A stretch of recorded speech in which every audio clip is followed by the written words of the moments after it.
ஒரு மனிதன் வாழுகின்ற காலத்தில் மற்றவர்களால் விரும்பப்படுகின்ற பொழுது அவன் மாமனிதனாக மாறுகின்றான். அப்படி ஒருவன் மாமனிதனாக மாற வேண்டுமாக இருந்தால் இனம், மதம், மொழி என்று எந்த பேதமும் இல்லாமல் அவன் அனைவராலும் ஏற்றுக்கொள்ளப்பட்ட ஒருவனாக இருக்க வேண்டும். அப்படிப்பட்ட ஒரு மாமனிதரைத்தான் நாம் இழந்திருக்கிறோம். எமது நாட்டிற்கு பெருமை சேர்த்த அற்புதமான ஒரு பாடகர் சுனில் பெரேரா அவர்கள்.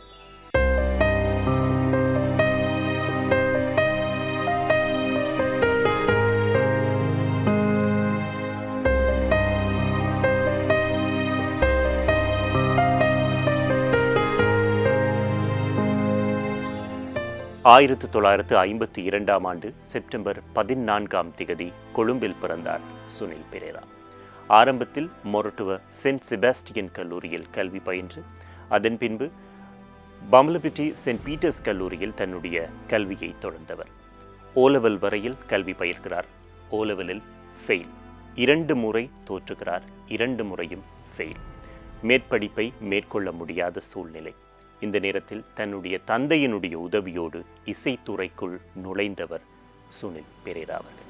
தன்னுடைய 11வது வயதிலேயே கிட்டார் வாத்தியத்தை கையில் எடுத்த சுனில் பெரேரா அதன் பின்பு இசையோடே வாழ்ந்து இசையோடே அனைவருக்கும் தன்னுடைய கலையை தந்து இப்போ எம்மை விட்டு பிரிந்திருக்கிறார்.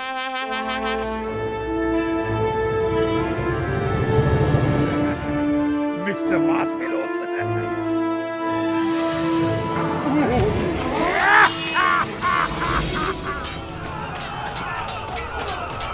Buongiorno signore. Buonasera signora. Buonanotte signorina. Come stai tu? தன்னுடைய 18வது வயதில் ஜிப்சீஸ் என்கின்ற ஒரு இசைக்குழுவை ஆரம்பிக்கிறார் சுனில் பெரேரா அவர்கள். தன்னுடைய சகோதரர்களோடு சேர்ந்து இந்த ஜிப்சீஸ் இசைக்குழுவில் அவர் பாடிய பாடல்கள் எல்லாமே மேலைத்தேய பாடல்கள், அதாவது ஆங்கில மொழி பாடல்கள். This land belongs to you. This land belongs to me. This land belongs to all of us to live in harmony. திருமண வைபவங்கள், ஹோட்டல்கள் என்று தன்னுடைய குட்டி இசைக்குழுவை வைத்து ஆங்கில மொழி பாடல்களை கிட்டத்தட்ட 4 வருடங்களுக்கு தொடர்ச்சியாக பாடிக்கொண்டிருந்தார். காரணம், அந்த காலகட்டத்தில் இலங்கையில் இருந்த இசைத்துறை அப்படிப்பட்டது.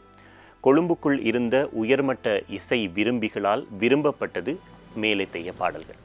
ஏனைய பாடல்கள், சினிமா பாடல்கள், சிங்கள சினிமா பாடல்கள் ஏனைய மக்களால் விரும்பப்பட்டு கொண்டிருந்தது.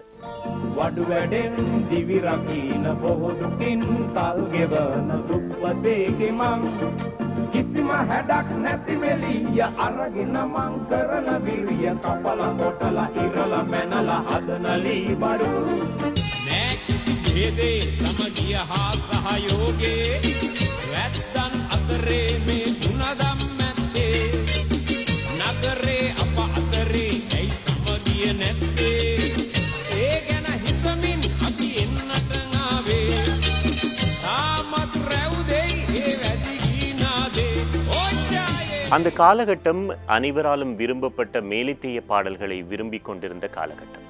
இந்த நிலையில் எப்படி தன்னை மாற்றி காட்டுவது, எப்படி த ஜிப்சீஸ் என்கின்ற இசைக்குழுவை மக்கள் விரும்ப வைப்பது என்று யோசித்த சுனில் பெரேராவுக்கு தோன்றிய ஒரு சின்ன ஒரு பொறிதான் அவரினுடைய பாடல்களின் வடிவம். லிந்தலாங்க சாங்கமய என்கின்ற ஒரு பாடல் 1972 அவர்களினால் வெளியிடப்படுகிறது. அதன் பின்பு அவர்கள் மெதுமெதுவாக சொந்த பாடல்களை தயாரிக்க ஆரம்பிக்கிறார்கள். 1974 பின்பு கொழும்பில் மட்டும் அனைவராலும் தெரிந்த ஒரு இசைக்குழுவாக இருந்த த ஜிப்சீஸ் இலங்கை முழுவதும் தெரிய வருகிறது. அப்படித்தான் மெதுமெதுவாக வளர்ச்சி கண்டார் சுனில் பெரேரா அவர்கள்.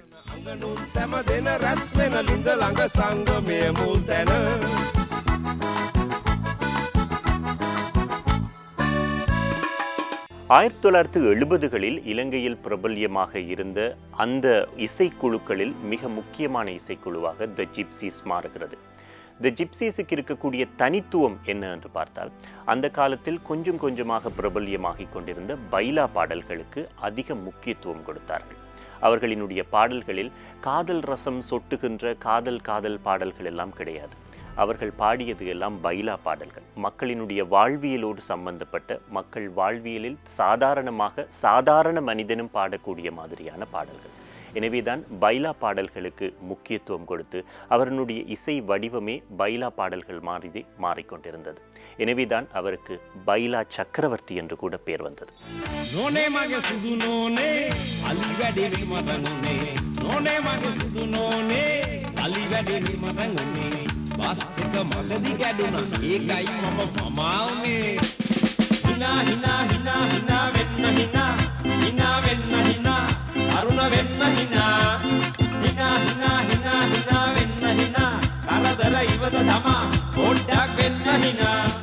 சுனில் பெரேராவை இலங்கை கலைஞராக எல்லோரும் பார்ப்பதற்கு காரணம் என்ன?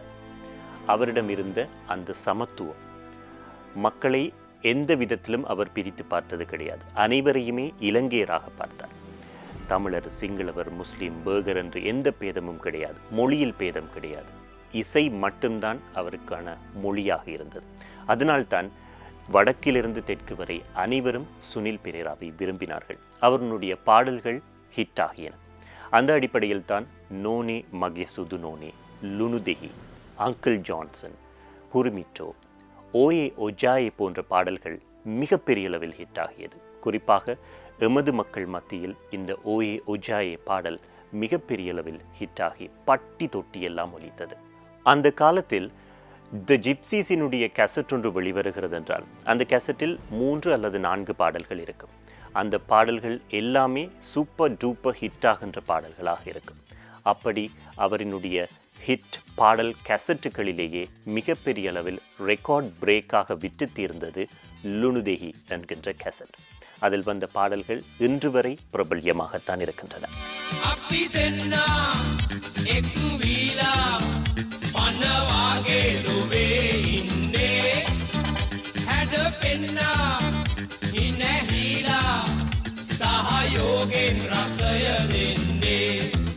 හැමතැන හැම විට එක වගේ ගැලපෙන කටදිව පිනවන රස ගුණ ගෙන දෙන ලුනුදෙහි ලුනුදෙහි.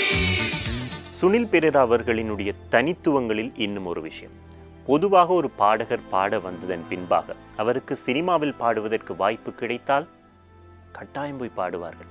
ஆனால் சுனில் பெரேரா அப்படி இல்லை. என்னுடைய குரல் காதல் பாடல்களுக்கு பொருந்தாது, என்னுடைய பாடல்கள் சினிமாவில் வந்தால் அது பெரிய அளவில் எடுபடாது என்று நினைத்தார். அதன் காரணமாக வந்த அத்தனை சினிமா வாய்ப்புகளையும் தவிர்த்தார். 1-2 பாடல்கள் மட்டும்தான் பாடினார். அப்படிப்பட்ட ஒரு அற்புதமான மனிதர் சுனில் பெரேரா அவர்கள். දිනපුවාම මෝර වගේ මහත් වෙන්නේ ඇයි? කරදුනාම වුණ වගේ කෙට්ටු වෙන්නේ ඇයි? වුණ මෝර වෙලා මෝර වුණ වෙන්නේ ඇයි? මැති ඇමතිලා ඕවා දන්නේ I don't know why. I don't know why. I don't know why. එහෙම වෙන්නේ ඇයි? I don't know why. I don't know why. එහෙම වෙන්නේ ඇයි? මැති ඇමතිලා ඕවා දන්නේ I don't know. I don't know why. Sunil Perera அவர்களினுடைய ஜிப்சிஸின் பாடல்கள் ஏன் அதிக மக்களால் விரும்பப்பட்டது? கொஞ்சம் அலசி பார்த்தால் மிக சாதாரணமான வரிகள், சாதாரண பாமரனும் பாடக்கூடிய மாதிரியான வரிகள். அது மட்டுமல்ல, ஒவ்வொருவரினுடைய வாழ்க்கையோடும் சம்பந்தப்பட்ட ஏதாவது ஒரு விஷயம் அந்த பாடலுக்குள் இருக்கும். பிற்பட்ட காலங்களில் தன்னுடைய பாடல்களின் போக்கை மாற்றினார் சுனில் பெரேரா. சமூக நோக்கு இருக்கக்கூடிய பாடல்கள், சமூகத்தில் நடைபெறுகின்ற பிரச்சனைகளை முன்னிறுத்துகின்ற பாடல்கள், அரசியலில் அவர் ஈடுபடாவிட்டாலும் அரசியலில் நடக்கின்ற தவறுகளை சுட்டி காட்டுகின்ற தைரியம் சுனில் பெரேரா அவர்களுக்கு இருந்தது. அதனால்தான் பிற்பட்ட காலங்களில் அவர் அரசியலை சாடி பாடிய பாடல்கள் மிகப்பெரிய அளவில் ஹிட் ஆகின. அதனாலோ என்னவோ அவரினுடைய பாடல்களில் மிகவும் பிடித்தமாக அனைவரும் முணுமுணுத்த பாடல்கள் சிஞ்சோரே, பிட்டிகோட்டபாங் நோனே, கொத்தமல்லி, ஐ டோன்ட் நோ வை, பொன்யோரே, இப்படி சொல்லிக்கொண்டே போகலாம். காலமாக சுனில் பெரேரா அவர்களோடு பல நூற்றுக்கணக்கான கலைஞர்கள் மொழிபேதமின்றி வேலை செய்திருக்கிறார்கள். அப்படி அவரோடு சேர்ந்து பணியாற்றியவர்கள் சொல்லுகின்ற சில விஷயங்கள் அடுத்து. අහස කඩාගෙන වැටුනත් ගණන් ගන්නේ නෑ. පොළව ගිලා බැස්සත් එයා හිතට ගන්නේ නෑ. කියන දෙයක් කෙලින් කියන්නට බය වෙන්නේ නෑ. කර පොත්තට බය වුණාට යකෙකුටවත් බය නෑ. සංගීත ලෝකයේ අපටත් ඉහළට එන්න දුන්නු උදව් මට මතකයි තවමත් ඔන්න. අපි කියාපු සින්දු අහලා සමහරු බැන්නා. නමුත් සුනිල් අයියා අපිට ධෛර්යය දුන්නා. හොඳක් කළොත් හොඳක් වෙනවා, වැරදි කළොත් වැරදි වෙනවා. හැමදාමත් දෙන ඔබ දන්න අතර වෙන්නේ නෑ. පන්දිනේ උදා වෙලා දිවි ගමනේ 65 පිරිලා අද ඉන්නේ hina වෙලා කොල්ල වගේ තාම ගියා. எங்களோட legend artist சுனில் ஐயா, சுனில் பெரேரா ஜிப்சீஸ் நம்மளுக்கு வந்துட்டாரு. அது எங்களுக்கு ஒரு நம்ம நாட்டுக்கு ஒரு பெரிய இழப்பு. ஏன்னா அந்த மாதிரி ஆர்டிஸ்ட் வர மாட்டாங்க, ஒரு பிளேஸ்மெண்ட். ஏன்னா நான் அவரோட ரொம்ப ஒர்க் பண்ணியிருக்கிறேன், நிறைய ஒர்க் பண்ணியிருக்கிறேன். ஏன்னா அவரோட ரெக்கார்டிங்ஸ் ஜிப்சீஸ், அவரோட ஒரிஜினல் ரெக்கார்டிங்ஸு, நிறைய ரெக்கார்டிங்ஸ் அவங்களோட சாங்ஸில் நான் ப்ளே பண்ணியிருக்கிறேன். அதே மாதிரி கான்சர்ட்ஸ், நிறைய கான்சர்ட்ஸ் ப்ளே பண்ணியிருக்கிறேன். அவங்களோட டிவி ப்ரோக்ராம்ஸ், ரெக்கார்டிங்ஸ், வெளியூரில் ப்ரோக்ராம்ஸ் எல்லாம் நிறைய பண்ணிக்கிறேன்னு சொல்லி அவர் ஒரு நல்ல பழகிற மனுஷன், ரொம்ப தங்கமானவர். அதே மாதிரி அவரோட தொழிலையும் ரொம்ப கவனமாக இருக்கிறது. ஏன்னா நாங்கள் சில கான்சர்ட்டுக்கு வந்து ரிஹர்சல் பண்ணுவோம். ரிஹர்சல் பண்ண நேரம் அப்போ அவர் பாடின பாட்டு தான் 1000 தடவை எவ்வளோ பாடியிருப்பார். ஆனால் நாங்கள் கேட்பார் சுரேந்திரா ரிஹர்சல் பண்ணிக்கலாம். நான் சொல்லேன் உங்களுக்கு ரிஹர்சல் தேவையில்லையே, நீங்கள் என்ன இந்த நாள் பாடுற பாட்டு தான். இல்லை நான் வருவேன், நான் ரிஹர்சல் பண்ணுறேன்னு இடத்த சொல்லுங்கள், நான் வந்து ரைட் பண்ண சொல்லுவேன். வருவார், வந்து அவர் அந்த ரிஹர்சலில் எல்லாமே பண்ணுவார். அதாவது அவர் கான்செப்டில் என்ன பண்ண போகிறாரோ அதை அப்படியே பண்ணுவார். அதில் ஆடுறேன்னு ஆடுவார், போடுவார், அந்த பாடுற மாதிரி அது எல்லாமே செய்வார். நான் அவ்வளவுக்கு அவர் அவரோட தொழிலை பெஸ்ட்டாக செய்யணும்னு அவர் யோசிப்பார். அப்போ அதே மாதிரி தான் ஒரு நாள் ரெக்கார்டிங் வந்து அவங்க வீட்டுக்கு போகிறேன். வீட்டில் தான் ஸ்டூடியோ இருந்துச்சு. அப்போ இவர் அந்த கான்செப்டுக்கு உடுப்போட காலையில் ஷேரில் சாஞ்சி கொண்டு இருந்தார். அப்போ நான் போய்ட்டு போனேன்னா பேசினேன்னா நான் சொல்லேன், சுரேந்திரா வாங்குவாங்க. நான் கிட்ட என்ன சொல்ல, தூக்கம் போச்சா கதை இல்லை சுரேந்திரா, நான் காலையில் தான் வந்தோம் கொழும்புக்கு கான்செப்ட் முடிச்சுட்டு. இனி வந்த பிறகு விடிஞ்சிட்டு தானே, இனி இன்றைக்கி மண்டே, தூங்கினா சரி வராது. என்ன இந்த தொழிலை நான் பார்க்கணும், எனக்கு டெலிஃபோன் கால்ஸ் எல்லாம் வரும், அதெல்லாம் கவனிக்கணும், தொழிலை பார்க்கணும். இப்போ போயிட்டு செயின் போட்டு குளிச்சுட்டு வந்தால் எனக்கு தூக்கம் வந்துடும். அதனால் இப்படியே இதில் இருந்துட்டு தொழிலெல்லாம் முடிச்சுட்டு அப்புறம் தூங்கிடலான்னு. ஏன்னா அந்த மாதிரி அவரோட தொழில் மேலே ரொம்ப கவனமாக இருப்பார். அதே மாதிரி தான் இன்னொரு நாள் பெரிய கான்சர்ட் ஆரம்பித்திருந்தார் நிகாம்புல அவர் பாடுறதுக்கு. அதில் வந்து ஷோ அந்த டைம் கான்சர்ட் டைம் வந்தோம்னா அவர் என்ன நடந்துச்சு, அவரோட அப்பா இறந்துட்டார். அப்பா இருந்து அவரோட பாடி வீட்டில் கொண்டாந்து வச்சுருக்காங்க. ஆனால் இவர் ஆர்கனைசர்ஸ்க்கு யாருக்குமே ஒன்றுமே சொல்லலை. போனார், போயிட்டு பாடி ஆடியன்ஸ் அதே மாதிரி என்டர்டெயின் பண்ணி ஆடி பாடி எல்லாமே செஞ்சுட்டு வந்துட்டார். அப்போ இதை கேள்விப்பட்டு சில ரிப்போர்ட்டர்ஸ் அப்படி இப்படி ஏதோ சில நேரம் பண்ணுவாங்களே, ஐயோ என்ன நீங்கள் என்ன காசுக்கு இவ்வளோ இதாக போயிட்டு இப்போ அப்பாவோட ஃபிங்கரை வச்சு கொண்டு போயிட்டு பாடினியே என்னான்னு கொஞ்சம் இதாக பேசினாங்க. அப்போ அவர் சொன்னார், ஆமாம் நான் போயிட்டு தான் பாடினேன். என் அப்பா எவ்வளோ கஷ்டப்பட்டாரோ என்னை ஒரு மியூசிஷியனாக ஆக்குறதுக்கு அது எனக்கு தான் தெரியும். ஏன்னா இப்போ என்னோட பேசுகிற அவர் நிறைய சொல்லுவார், அவரோட அப்பா இப்படி அவரை எவ்வளோ கஷ்டப்பட்டார்னு ஒரு ஆர்டிஸ்ட் ஆக்குறது. அப்போ அவர் சொன்னார், என் அப்பா எவ்வளோ கஷ்டப்பட்டார் எனக்கு தான் தெரியும். அதனால் அவரோட சந்தோஷம் வந்து நான் ஒரு ஆர்டிஸ்டாக இருக்கிறது, அவரோட பாடி இதில் இருந்தாலும் நான் ஓகே பண்ணேன். நான் பாரம்பரியத்தை அந்த தொழிலை நான் செய்யணும். அவர் செய்யாட்டி தான் கவலைப்படுவார். நான் போயிட்டு பாடினதுக்கு அவர் சந்தோஷப்படுவார். இன்றைக்கி இந்த மகன் இப்படியும் போயிட்டு பாடுறானே இன்றைக்கின்னு அவருக்கு கொடுக்குற கௌரவம் தான் நான் போயிட்டு பாடினது. ஏன்னா எனக்கு காசு தேவையில்லை, காசோட வளர்ந்து காசோட பிறந்தவங்க தான் அவங்க எல்லாம். அந்த மாதிரி அவர்கிட்ட ஒரு ஒரு நல்ல குவாலிட்டிஸ் அவர்கிட்ட நாங்கள் நிறைய விஷயம் படிக்க இருக்குது. ஓகே, அப்புறம் சொல்ல எனக்கு நான் தொழிலுக்கு வந்த பிறகு எனக்கு ரொம்ப க்ளோஸாக பழக்க தொடங்கிட்டோம். நாங்கள் நிறைய விஷயங்கள் பேச கொண்டிருப்போம். ஃபோன் பண்ணால் நாங்கள் எப்படியும் ஒரு 2-3 ஹவர்ஸ் பேசிக்குவோம். ஃபோனில் சந்தித்தாலும் அப்படி தான். ஏன்னா அவர் எந்த நேரமும் நல்லது செய்கிறதுக்கு தான் பேசுவார், ஏதாவது நல்ல விஷயங்கள் தான் பேசுவார். நாங்கள் மக்களுக்கு நல்லது செய்யணும் எல்லாம் பேசுவார். பாலிட்டிக்ஸோ எல்லாமே. ஆனால் அதில் இருக்கிற பாருங்க, இந்த நாட்டை பற்றி தான் ரொம்ப அவருக்கு ஒரு கவலை இருந்துச்சு. ரொம்ப ஆசை என்ன மக்களுக்கு நல்லது செய்யணும். ஏன்னா ஒரு ஒரு நான் பார்த்த ஆர்டிஸ்டில் ஒரு ஒரு பேதம் இல்லாதவர், ஒரு ஒரு மத பேதமோ குல பேதமோ ஜாதி பேதமோ ஒன்றும் இல்லாதவர். அந்த மாதிரி ஒரு ஆர்டிஸ்ட். அவர் இல்லாமல் பொழுது எங்களுக்கு பெரிய கவலை. ஏன்னா எனக்கு ஒரு நல்ல ஃப்ரெண்ட் இல்லாமல் போயிட்டார். அதே மாதிரி நம்ம நாட்டுக்கு வந்து ஒரு ரியல் ஆர்டிஸ்ட், ரியல் லெஜண்ட் எங்களுக்கு இல்லாமல் போயிட்டார். ஏன்னா அவருக்கு வந்து நோ ரிப்ளேஸ்மெண்ட், அவர் ரியல் லெஜண்ட். நான் இசையமைப்பாளர் மோகன்ராஜ் பேசுகிறேன். நம்ம அப்சராஸ் இசைக்குழுவும் ஜிப்சிஸ் இசைக்குழுவும் கிட்டத்தட்ட ரொம்ப சம்மந்தப்பட்ட ஒரு இசைக்குழுன்னு சொல்லலாம். ஏன்னா நம்ம வந்து இது ஆரம்பிக்கும்போது ஒரே இயர், அதாவது 1975 தான் 2 இசைக்குழுவும் ஆரம்பித்த காலம்.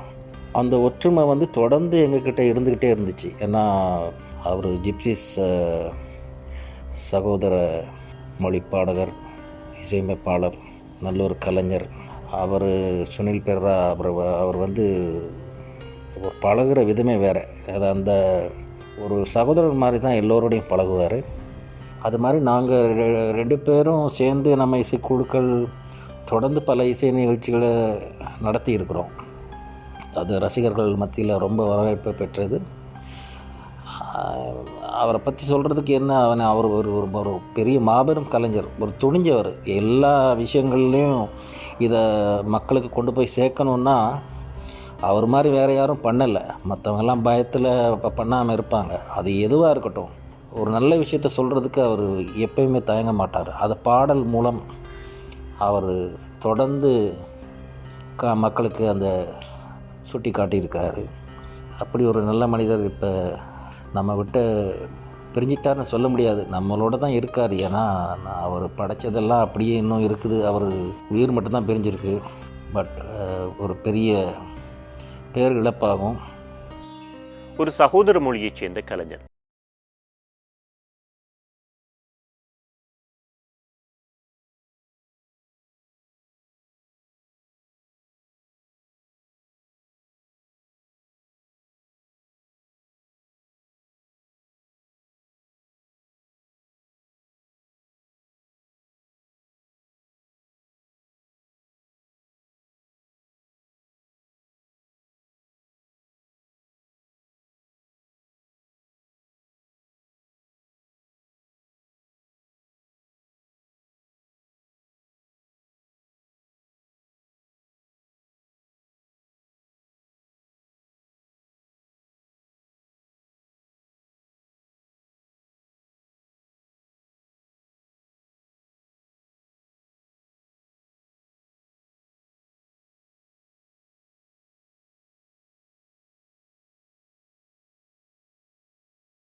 இலங்கையின் ஒரு அற்புதமான மனிதர், சக மனிதனை அன்போடு பார்த்து கொள்ளக்கூடிய ஒரு மாமனிதர்.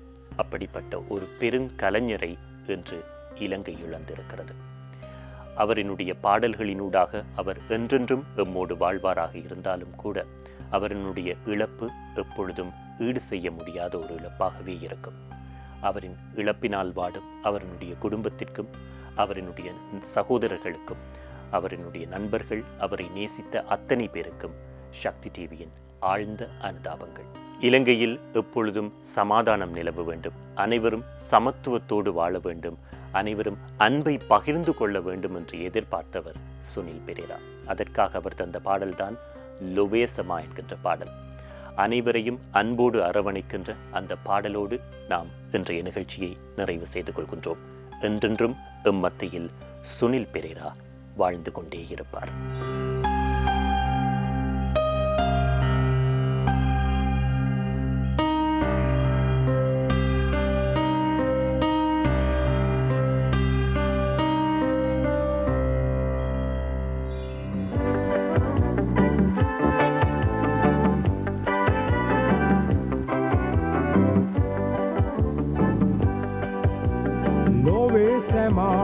එකම දැයේ දූදරුවන් වේවා, දාද නැති වේද නැති ලස්සන ලොව හෙට අපට උදා වේවා.